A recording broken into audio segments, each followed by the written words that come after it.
আন্তঃমহাদেশীয় ballistic ক্ষেপণাস্ত্রধারীদের ক্লাবে নাম লেখালো তুরস্ক। রিসেপ তাইয়েপ এরদোয়ানের দেশ তাদের প্রথম দূরপাল্লার ক্ষেপণাস্ত্র প্রকাশ্যে এনেছে। তুরস্কের প্রায় ৬,০০০ কিলোমিটারের মধ্যে থাকা দেশটির শত্রুদেরকে কি এবার বুঝে শুনে চলতে হবে? দীর্ঘ পাল্লার আঘাত হানার সক্ষমতা উল্লেখযোগ্যভাবে বেড়ে গেল বলে তুর্কি কর্মকর্তারা সংবাদ মাধ্যমগুলোকে জানিয়েছেন।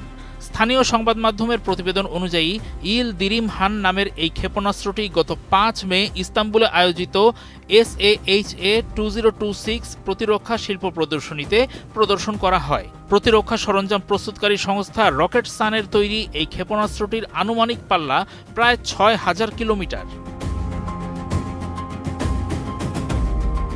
তুর্কি প্রতিরক্ষা মন্ত্রী ইয়াসার গুলার জানিয়েছেন, ইলদিরিম হানকে এ পর্যন্ত দেশটির সবচেয়ে লম্বা পাল্লার ক্ষেপণাস্ত্র বলা হচ্ছে। নকশার দিক থেকে এটি হাইপারসনিক গতিসম্পন্ন প্রথম তরল জ্বালানি চালিত বলে জানিয়েছেন তিনি। প্রতিরক্ষা মন্ত্রী আরও বলেন, এই আন্তঃমহাদেশীয় ব্যালিস্টিক ক্ষেপণাস্ত্রটি তার দেশের প্রতিরক্ষা সক্ষমতার একটি বিরাট পদক্ষেপ। এটিকে মূলত একটি প্রতিরোধমূলক অস্ত্র হিসেবে দেখা হচ্ছে। তবে তিনি সতর্ক করে দিয়ে বলেছেন, প্রয়োজনে এটি আক্রমণাত্মকভাবেও ব্যবহার করতে পারে তুরস্ক। এ প্রসঙ্গে তিনি বলেন, যদি তুরস্ককে এটি ব্যবহার করতে হয় তাহলে কোনো দ্বিধা ছাড়াই এবং সবচেয়ে কার্যকর উপায়ে তা করা হবে। তুরস্কের জাতীয় প্রতিরক্ষা শিল্প তাদের উৎপাদন ক্ষমতা নাটকীয়ভাবে বাড়িয়ে চলেছে বলে জানিয়েছেন ইয়াসার গুলার। তার দাবি, তুর্কি সামরিক সরঞ্জামগুলো বিশ্বের সবচেয়ে কঠিন সংঘাতপূর্ণ অঞ্চলগুলোতে নিজেদের প্রমাণ করেছে। ন্যাটো মানদণ্ডে এবং কম খরচে তৈরি তুরস্কের নিজস্ব ওই প্ল্যাটফর্মগুলো বিদেশি সেনাবাহিনীর সামরিক সক্ষমতাকে সরাসরি প্রভাবিত করেছে।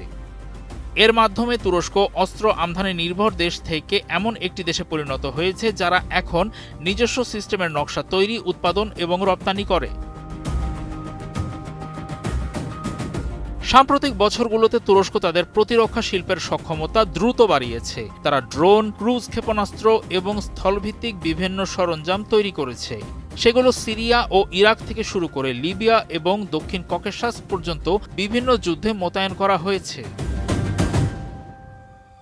মধ্যপ্রাচ্যে চরম উত্তেজনার সময়ই এই আন্তঃমহাদেশীয় ব্যালিস্টিক ক্ষেপণাস্ত্রটি উন্মোচন করা হলো। গত ফেব্রুয়ারির শেষ দিকে ইরানের বিরুদ্ধে মার্কিন ইসরায়েলি জোটের যুদ্ধ শুরু হওয়ার পর তুর্কি প্রেসিডেন্ট রিসেপ তাইয়েপ এরদোয়ান বলেছিলেন, পুরো অঞ্চল অগ্নিকুণ্ডে পরিণত হওয়ার আগেই যুদ্ধ বন্ধ করতে হবে। তার পররাষ্ট্রমন্ত্রী হাকান ফিদান পরে স্বীকার করেছেন, ইরানের যুদ্ধ তুরস্ককে নিজস্ব অস্ত্র উৎপাদন এবং আকাশ প্রতিরক্ষা ব্যবস্থার উন্নয়নে তড়িঘড়ি করতে বাড়তি তাড়া দিয়েছে।